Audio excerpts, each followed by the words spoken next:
Numbers 13:26. Now they departed and came back to Moses and Aaron and all the congregation. This is talking about the 12 spies. You guys remember the story about the 12 spies. We don't have time to unpack it right now. 12 spies went out, right? These were not just any men. These were 12 leaders. These were the heads of each of the 12 tribes. Why? Because leaders always have to see where the people are going before the people have a vision to get there. Because a leader has to see and then come back and communicate. This is where we're going. This is how we're getting there. And this is the faith that's going to get us into this place. And so they departed, and they came back to Moses and Aaron and all the congregation of the children of Israel in the wilderness of Paran at Kadesh. They brought back word to them and to all the congregation and showed them the fruit of the land, big grapes, big grapes. Then they told them and said, we went to the land where you sent us. It truly flows with milk and honey, and this is its fruit. In other words, it's just as we were told. It's amazing, but. Nevertheless, the people who dwell in the land are strong.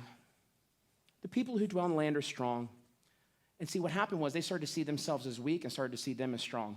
And that's why it's so important what you say. Doesn't your Bible say, let the weak say, I am? Doesn't the poor say, I am? Come on now. Doesn't the redeemed say? See, it's important what you say. Because what you say is what you sow. Nevertheless, people who dwell in the land are strong. The cities are fortified and very large. Moreover, we saw the descendants of Anak there. Big boys. The Amalekites, which are a backbiting people, dwell in the land of the south. The Hittites, the Jebusites, the Amorites dwell in the mountain. And the Canaanites dwell by the sea and along the banks of the Jordan. All the ites. Remember, we said last week, if God had a plan for the Hittites, the Jebusites, and the Canaanites, he's got a plan for your cellulites. So come on. Verse 30, come on now.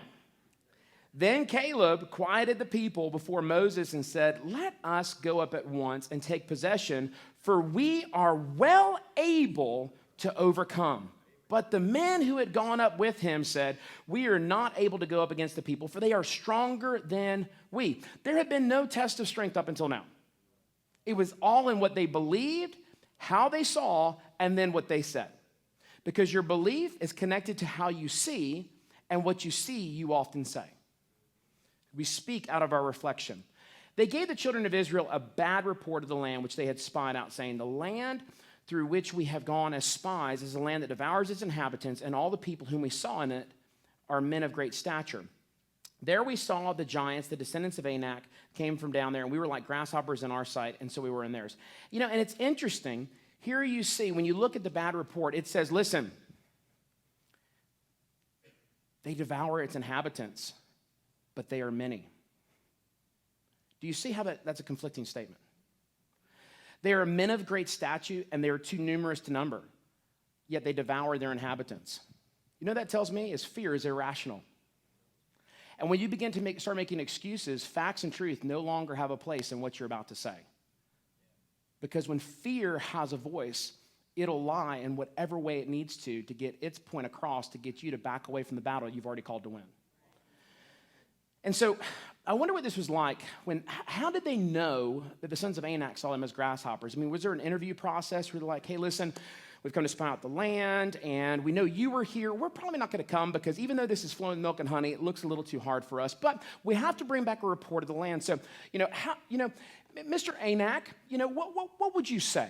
How do you see us? And did they interview him back and forth?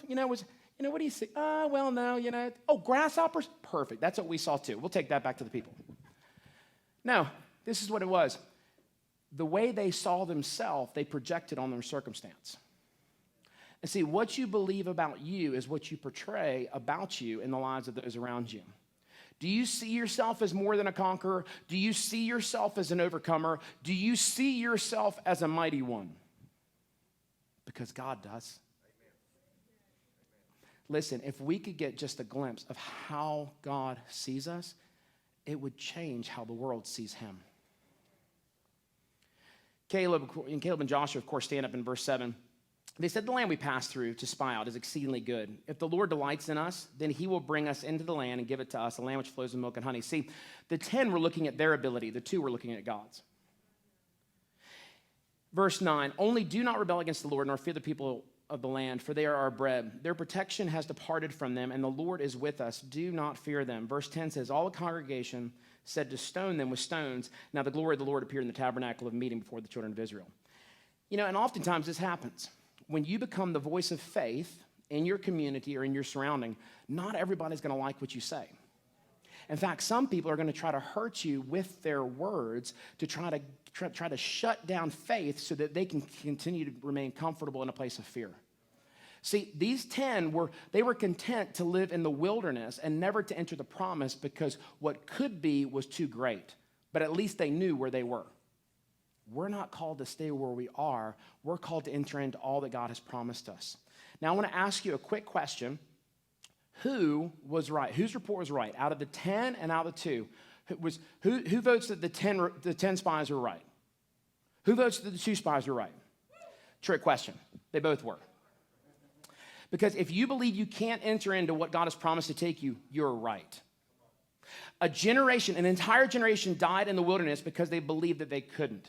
But if you believe you can and you will enter into what God has promised to take you, you too are right, because another generation entered in. I don't know about you, but I want to be I want to be counted among the generation that enters in, not the generation that has to die where we're at.